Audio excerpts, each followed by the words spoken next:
Welcome to Sam physics. Last topic हमने किया था कि अगर हम एक डाइपोल को यूनिफॉर्म इलेक्ट्रिक फील्ड के अंदर रख दें तो उस पर क्या लगती है, नेट टॉर्क लगती है। बट नेट फोर्स कितनी थी? जीरो थी, फोर्स नहीं लगती थी। अगर हम उसी डाइपोल को यूनिफॉर्म में नहीं, नॉन यूनिफॉर्म इलेक्ट्रिक फील्ड में रख दें, अब इलेक्ट्रिक फील्ड यूनिफॉर्म नहीं होगा, वो कैसा होगा? नॉन यूनिफॉर्म होगा। That is non uniform electric field. That means lines parallel नहीं है। Non uniform electric field, lines parallel नहीं है, सेम डिस्टेंस नहीं है। तो हमें यह भी पता है कि एक चार्ज पार्टिकल को अगर हम इलेक्ट्रिक फील्ड के अंदर रखते हैं तो उस पर लगती है force, charge into electric field. Now हमने एक डाइपोल रखा, तो कल भी हमने एक डाइपोल रखा था, बट वो यूनिफॉर्म के अंदर रखा था। तो इस पर फोर्स लगेगी एफ डैश, या इस साइड ये पॉजिटिव है इलेक्ट्रिक फील्ड और ये क्या है, निगेटिव है। तो इस पर जो फोर्स लगेगी हमने ले लिया एफ। सेम क्यों नहीं लिया? क्योंकि हमें पता है यहां पे गैप कम है इलेक्ट्रिक फील्ड लाइंस का। अगर इलेक्ट्रिक फील्ड लाइंस का गैप कम है तो यहां पे फोर्स ज्यादा होगी, यहां पे फोर्स ज्यादा होगी, और यहां पे गैप ज्यादा है तो यहां पे इलेक्ट्रिक फील्ड स्ट्रॉन्ग नहीं है इतना, तो यहां पर फोर्स तो लगेगी बट कम लगेगी। दैट मीन्स यहां पे जो फोर्स है एफ डैश ग्रेटर देन क्या होगा? एफ होगा। Decreasing electric field, electric field decrease हो रहा है, जैसे जैसे ऐसे जा रहे हैं इलेक्ट्रिक फील्ड डिक्रीज हो रहा है। क्यों? गैप बढ़ता जा रहा है, यहां पे इतना, यहां पे इतना, गैप बढ़ता जा रहा है तो डिक्रीज होता जा रहा है। तो फोर्स एफ डैश यहां पे ज्यादा होगी और यहां पे कम होगी। दैट मीन्स इस पर नेट फोर्स लगेगी तो लगेगी, इस पर नेट फोर्स भी लगेगी। क्या ये ऐसे लग रही है फोर्स, ये तो टॉर्क भी होगी, घूमेगा घूमेगा भी, दोनों चीजें एक साथ होंगी। जिस तरफ फोर्स ज्यादा होगी बॉडी उस तरफ भी जाएगी और साथ में घूमेगी भी। कल क्या था? सिर्फ ऐसे था, आज ऐसे है। तो फोर्स भी लग रही है और टॉर्क भी लग रही है, दोनों लगेगी। तो आज नॉन यूनिफॉर्म के अंदर net force not equal to zero, zero नहीं है, और टॉर्क भी नॉट इक्वल टू जीरो, दोनों जीरो नहीं है, दोनों के दोनों एग्जिस्ट करेंगी। थोड़े केसेस कर लेते हैं। डाइपोल को पैरेलल रखते हैं और एंटी पैरेलल रखते हैं इंक्रीजिंग इलेक्ट्रिक फील्ड में। इलेक्ट्रिक फील्ड इंक्रीज हो रहा है ऐसे, like that, this is increasing electric field, increasing electric field. तो इंक्रीजिंग इलेक्ट्रिक फील्ड की डायरेक्शन क्या है? ये सिर्फ एक लाइन से रिप्रेजेंट किया, मींस है ये। ओके, अब डाइपोल को इसके पैरेलल रख दिया, ऐसे बिल्कुल पैरेलल रख दिया, यानी कि यहां पे रख दिया। ये माइनस के हुए, ये प्लस के हुए। इलेक्ट्रिक डाइपोल मूवमेंट किस साइड होता है? Negative to positive. ओके, अब नेट फोर्स की डायरेक्शन क्या होगी? क्योंकि हमें पता है नेट फोर्स जीरो नहीं है, तो डायरेक्शन पूछ रहा है नेट फोर्स की क्या होगी, लेफ्ट साइड होगी या राइट साइड होगी। ओके, यहां पे जैसे इमेजिन कीजिए यहीं पे रखा है, तो यहां पे इलेक्ट्रिक फील्ड कम स्ट्रॉन्ग है, फोर्स कम लगेगी, यहां पे ज्यादा लगेगी। तो माइनस क्यू यहां आएगा, प्लस क्यू यहां आएगा। प्लस क्यू पे ऊपर फोर्स जो लगेगी इस साइड लगेगी, माइनस क्यू के ऊपर जो फोर्स लगेगी वो इस साइड लगेगी, और ये वीक होगी और ये स्ट्रॉन्ग होगी। दैट मीन्स नेट फोर्स किस साइड होगी? इस साइड होगी। तो ये फोर्स एक इधर लगेगी, इस पर फोर्स इधर लगेगी, बट ये फोर्स क्या होगी? स्ट्रॉन्ग होगी। तो direction of net force right side. अगर हम एंटी पैरेलल रख देते हैं, एंटी पैरेलल मींस हम इसको ऐसे घुमा के ऐसे रख देते हैं, दैट मींस प्लस क्यू इधर, माइनस क्यू इधर। देखिए ये इधर इलेक्ट्रिक फील्ड ऐसे ही है, इंक्रीजिंग इलेक्ट्रिक फील्ड रखा, क्या ऐसे हमने इलेक्ट्रिक डाइपोल मोमेंट इस साइड, पी इस साइड कर दिया, दोनों एंटी पैरेलल हो गई, ये एंटी पैरेलल होगी। अब माइनस क्यू इधर है, प्लस क्यू इधर है। अब इलेक्ट्रिक फील्ड का तो प्लस इधर है, माइनस इधर है, तो माइनस के ऊपर फोर्स कैसे लगेगी? इस साइड। माइनस के ऊपर फोर्स कैसे लगेगी? इस साइड। प्लस के ऊपर फोर्स कैसे लगेगी? इस साइड। माइनस के ऊपर ऐसे लगी, प्लस के ऊपर ऐसे लगी। अब चेक करना होगा कि स्ट्रॉन्ग कौन सी है, तो चेक करते हैं स्ट्रॉन्ग कौन सी होगी। हमें पता है जो इस साइड है उस पर फोर्स कम लगेगी, और जो इस साइड है चार्ज उस पर फोर्स ज्यादा लगेगी, क्योंकि गैप क्या है? कम है। यहाँ पे स्ट्रॉन्ग है इलेक्ट्रिक फील्ड, यहाँ पे वीक है, तो ये वाली फोर्स ज्यादा होगी। यहाँ पे जो आएगा ये वाली फोर्स ज्यादा होगी, ये वाली फोर्स कम होगी, तो नेट फोर्स किस साइड होगी? Left side. तो नेट फोर्स की जो डायरेक्शन होगी वो लेफ्ट साइड होगी। ये है डाइपोल को जब हम नॉन यूनिफॉर्म इलेक्ट्रिक फील्ड के अंदर प्लेस करते हैं। तो हमने इसको ऐसे रखा तो इस पर फोर्स इस साइड प्लस क्यू पे फोर्स इस साइड, बट यहां वाली फोर्स स्ट्रॉन्ग है वो इस साइड है, तो नेट फोर्स राइट साइड। जब हमने इसको ऐसे रखा एंटी पैरेलल रखेंगे तो इधर प्लस आ गया, प्लस के ऊपर फोर्स कैसे लगेगी निगेटिव की तरफ, ये इलेक्ट्रिक फील्ड रहेगा तो ऐसे ही ये पॉजिटिव है ये निगेटिव है, तो प्लस के ऊपर फोर्स इधर लगेगी, माइनस के ऊपर फोर्स इधर लगेगी, लेकिन माइनस के ऊपर फोर्स क्या लगेगी ज्यादा लगेगी क्योंकि इलेक्ट्रिक फील्ड के बीच लाइन के बीच गैप कम है, तो स्ट्रॉन्ग ज्यादा है, इधर वाली फोर्स ज्यादा इधर वाली फोर्स कम, तो नेट फोर्स इस side. Okay, next topic is electric potential energy of a dipole. Dipole की इलेक्ट्रिक पोटेंशियल एनर्जी कितनी होती है? टॉपिक को ध्यान से समझिएगा, समझने वाला टॉपिक है, वैसे इजी है बट टॉपिक समझिए। हमें पता है कि एक यूनिफॉर्म इलेक्ट्रिक फील्ड के अंदर अगर हम एक डाइपोल रख दें तो उस पर क्या लगती है? टॉर्क लगती है। और कल हमने किया लास्ट वीडियो के अंदर टॉर्क लगती कितनी है?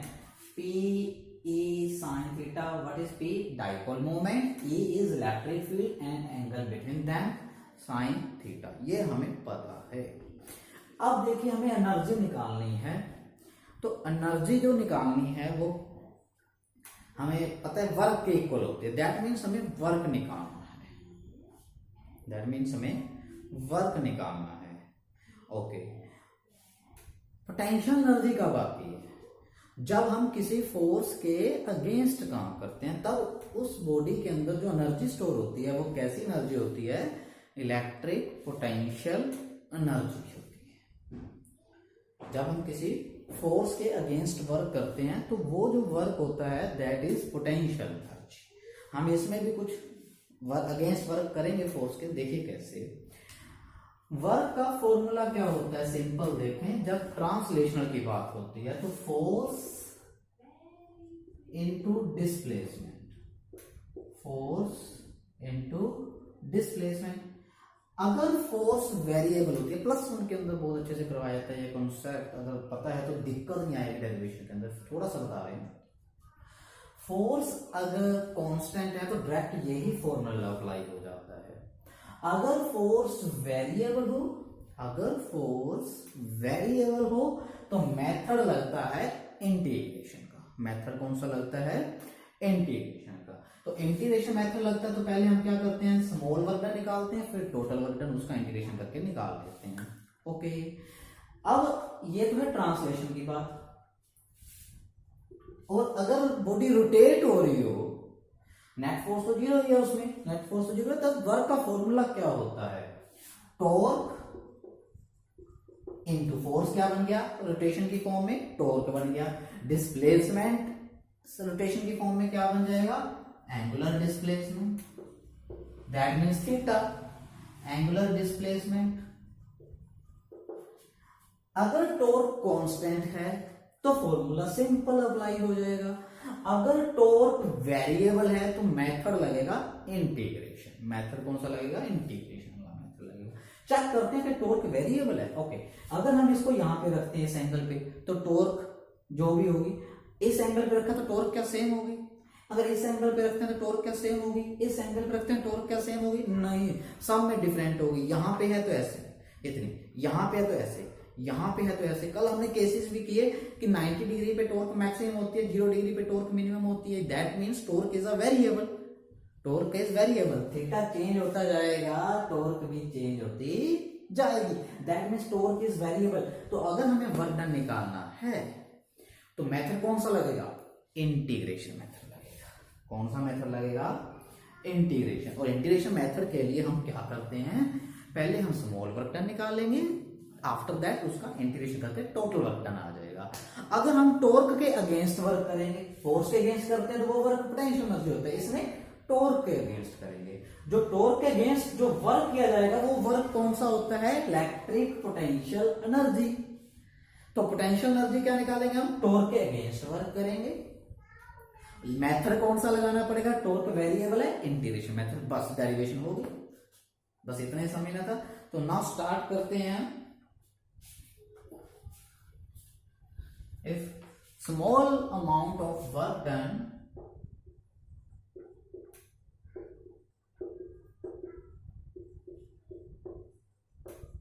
to rotate dipole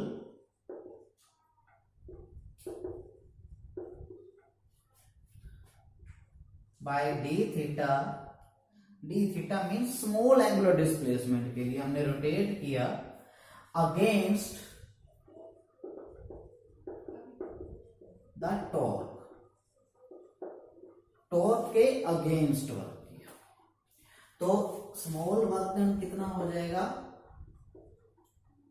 torque into small angular displacement into small angular displacement. Now torque variable है, थीटा की फॉर्म में हमें इंटीग्रेशन करना है, थीटा के विद रिस्पेक्ट टू करना है, तो टॉर्क को भी थीटा की फॉर्म में लेके आइए। तो torque you know that P E sine theta, torque की वैल्यू क्या है, P E sine theta into D theta. Now total work done,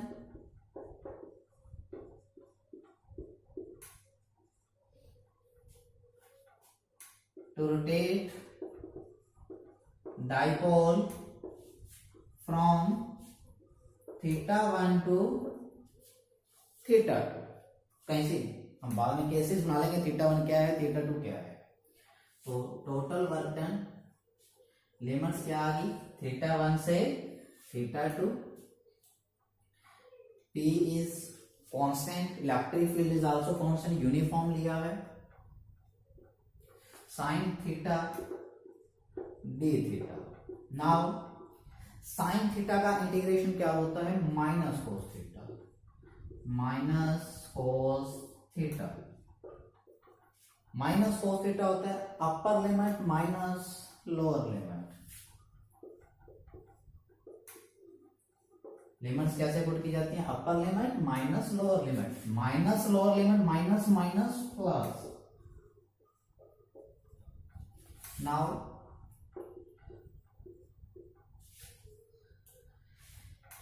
cos theta 1 ऐसा लिख लिया, पॉजिटिव है, कोस माइनस कोस थीटा 2, ये आंसर आ गया। नाउ यही वर्क डन जो है किसकी फॉर्म में स्टोर होएगा, इलेक्ट्रिक पोटेंशियल एनर्जी की फॉर्म में स्टोर हो जाएगा। This work done is stored in the form of electric potential energy, क्योंकि हमने टॉर्क के अगेंस्ट वर्क किया है। ओके, तो इनिशियली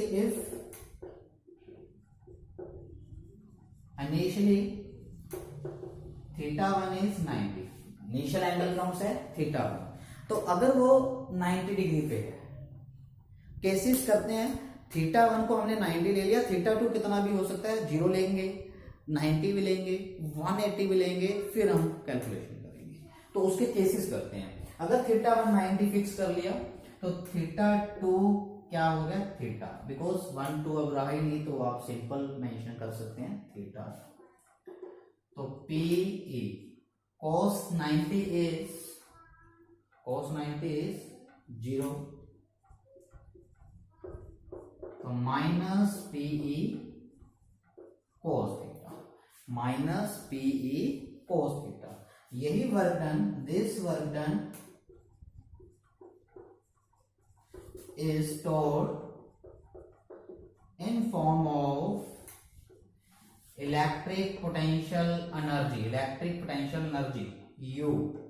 तो क्या आ गया हमारे पास, minus PE cos theta, minus PE cos theta आ गया इलेक्ट्रिक पोटेंशियल एनर्जी। तो देखिए जी, फिर से एक बार थोड़ा सा स्क्रीनशॉट ले लीजिए, रिवाइज करवा देते हैं। क्या है, हमने इलेक्ट्रिक डाइपोल को यूनिफॉर्म इलेक्ट्रिक फील्ड के अंदर रखा। तो लास्ट रिविजन में क्या था, टॉर्क कितनी लगती है, कितनी एक्सपीरियंस करता है डाइपोल, पीई साइन थीटा। हम उसके अगेंस्ट वर्क करेंगे तो पोटेंशियल एनर्जी होगा। और सेकंड थिंग, टॉर्क अगर वेरिएबल है तो इंटीग्रेशन मेथड लगेगा। ये दो चीजें हमें बेसिक चीज पता है, +1 में करवाई जाती है, तो हमें दिक्कत नहीं आएगी। ओके, तो D W is equal to torque D theta, torque into small angular displacement PE sine theta D theta. Now total integration, total work done theta 1 to theta 2, this here now। okay, now cases करते हैं अब हम।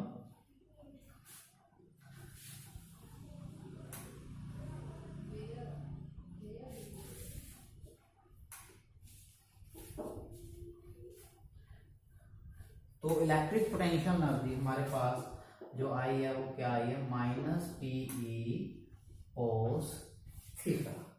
First case, if dipole is parallel to electric field, अगर dipole parallel to electric field है, dipole parallel to electric field, now theta is 0, that means अगर हमने dipole को parallel rotate करके लेके जाना है, दैट मीन्स थीटा 1 तो कैसे है 90 पे फिक्स कर चुके हैं, थीटा 2 कैसा होगा, हम उसको कैसे लेके जा रहे हैं, ऐसे रोटेट करके लेके जा रहे हैं, थीटा कैसे लेके जा रहे हैं, ऐसे करके लेके जा रहे हैं, दैट मीन्स थीटा 1 अगर हम कहें, थीटा 1 कितना है 90 और थीटा 2 यही है, थीटा इज 0, तो कीजिए पुट, आंसर क्या आएगा, cos 0 is 1, cos 0 is 1, check कर लीजिए, cos 0 कितना आ जाएगा, 1 आ जाएगा। सेकंड केस, अगर 90 डिग्री पे है, इलेक्ट्रिक फील्ड ऐसे है और डाइपोल मोमेंट इस डायरेक्शन में है, मींस डाइपोल को ऐसे ही लेके जाना है और इलेक्ट्रिक फील्ड ऐसे है, देखिए स्टार्टिंग में इनिशियली कैसे, ऐसे, इसको लेके भी कैसे जाना है, यहीं पे, क्या हमें कोई वर्क करना पड़ेगा, नहीं करना पड़ेगा, तो वर्क नहीं करना पड़ेगा तो पोटेंशियल एनर्जी कितनी होनी चाहिए, 0, चेक करते हैं क्या आंसर 0 आता है या नहीं आता, थीटा दैट मीन्स 90, तो minus P E cos 90, cos 90 is 0, कोस 90 कितना होगा, 0 होगा। थर्ड केस,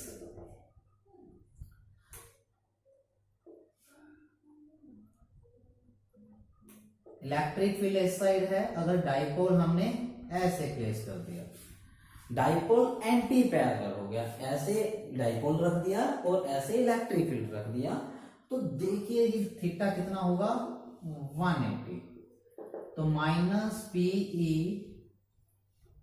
कोस 180, इसका मीनिंग ये हम 90 से ऐसे रोटेट करके जा रहे हैं, दैट बिकम्स 180 थीटा 2, तो answer cos 180 is -1 and yes, यहां पे चेक कीजिए माइनस में आया, this is the minimum potential energy, ये एनर्जी जो होगी वो कैसी होगी, मिनिमम पोटेंशियल एनर्जी होगी, और ये प्लस आया तो ये जो एनर्जी होगी ये कैसी होगी, मैक्सिमम पोटेंशियल एनर्जी।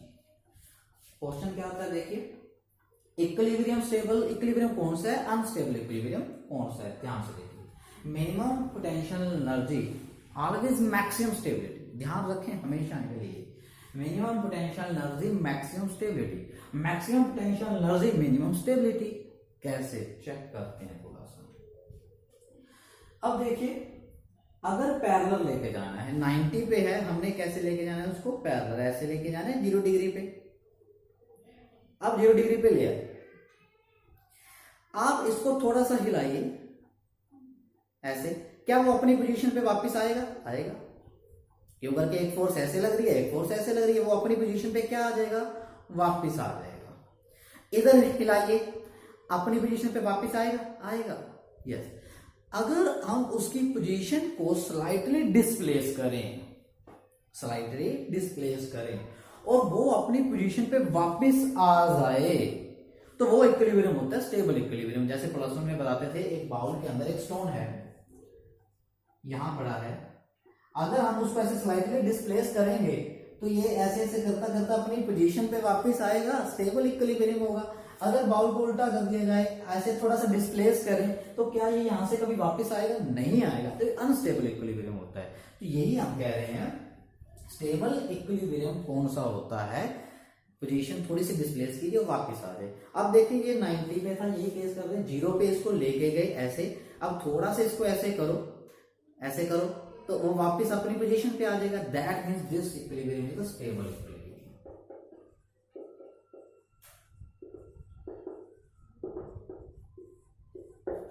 और इससे हम इस साइड लेके गए, इस साइड लेके गए, अब इसको डिस्प्लेस करोगे तो क्या होगा, ये ऐसे आ जाएगा वापस, ऐसा क्यों? अपनी पोजीशन पे नहीं जाएगा वापस, ऐसा क्यों? देखिए आप इधर लेंगे तो इधर क्या है पॉजिटिव, इधर क्या नेगेटिव, क्योंकि इलेक्ट्रिक डाइपोल मोमेंट की डायरेक्शन क्या होती है नेगेटिव टू पॉजिटिव। तो पॉजिटिव इधर इलेक्ट्रिक फील्ड पॉजिटिव नेगेटिव, तो नेगेटिव की तरफ जाएगा, ऐसे घूम के इधर चला जाएगा, ये पॉजिटिव घूम के इधर आ जाएगा, यार नेगेटिव घूम के इधर आ जाएगा और ये पॉजिटिव इधर चला जाएगा। तो क्या है अपनी पोजीशन पे वापस नहीं आएगा। हाँ इधर लेके जाते हो तो ऐसे ही रहना पसंद करेगा, आप पोजीशन डिस्प्लेस करोगे तो वापस आएगा। अगर आप इसको इधर 180 पे लेके जाते हो तो ये वाला जो चार्ज है वो इधर नेगेटिव तरफ जाएगा पॉजिटिव वाला, तो आप थोड़ा सा डिस्प्लेस करोगे ऐसे चला जाएगा। तो this is the unstable equilibrium, unstable equilibrium.